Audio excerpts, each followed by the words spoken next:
economy is in real trouble. The country is taking in less income tax revenue. This comes after a surprise interest rate cut by central banks yesterday in China. Also, a lot of other things they've been doing.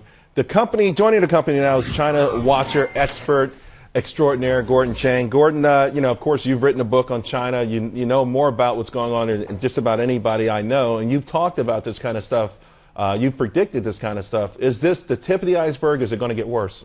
It probably will get worse for another quarter. China will go out and stimulate the economy. Short-term measures, which are going to be the medicine's going to be worse than the problem.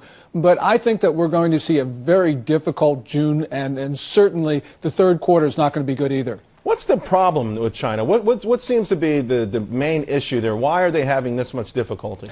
Because they overstimulated in 2008. They dumped about $1.1 trillion of stimulus into a then $4.6 trillion economy in 2009 alone. They continued the spend-a-thon in 2010 and 2011, and now they've got, they say, basically the end of the sugar high. So they have inflation, which is now almost okay, but too much debt, and they just have the inevitable overbuilding. This is how we get these gigantic cities. I think you guys have seen them. These cities in China, beautiful, just beautiful, amazing cities, but there's no people.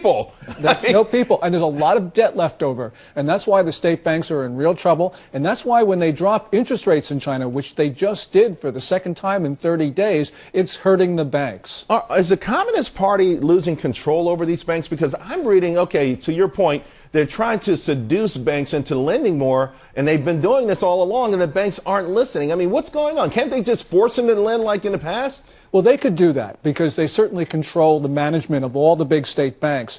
But nonetheless, they don't want to do it because these banks are insolvent. They're liquid, but they are insolvent. And if you have problems with solvency, with liquidity, then these banks are finished.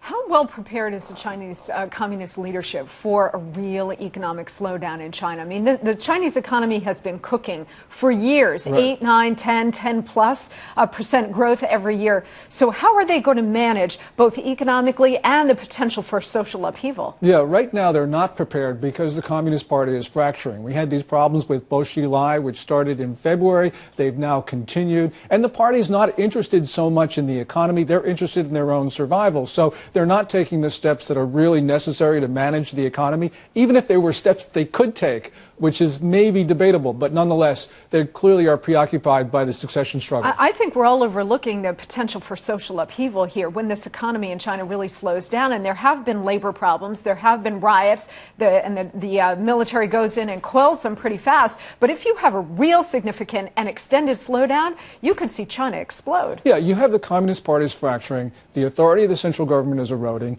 the military is breaking free of civilian control, and as you say, the Chinese people are taking to the streets. Expectations are a lot higher. I've always said you can't take someone off a bike, put them in a car, and then put them back in a bike. And you know, you had 10.4% growth legitimately in 2010, double-digit growth. Now you have perhaps zero growth in about 18 months. So it's one thing to have 1% growth if you've always had 1% growth. It's another to have 1% growth if you've had double-digit for years. Before I let you go, Gordon, no, you talked about another stimulus. I mean, we're talking about another gigantic, right, multi-$100 billion effort, maybe this, because they don't care about inflation anymore. They've got to get the economy back on track. They say they won't do it, and the reason is there are too many restrictions on them. They don't have the flexibility, but when they're desperate, I think that they will go back to that. Gordon Chang, he wrote the book about the collapse of China long before anyone even thought about it. Thanks a lot. Thank you.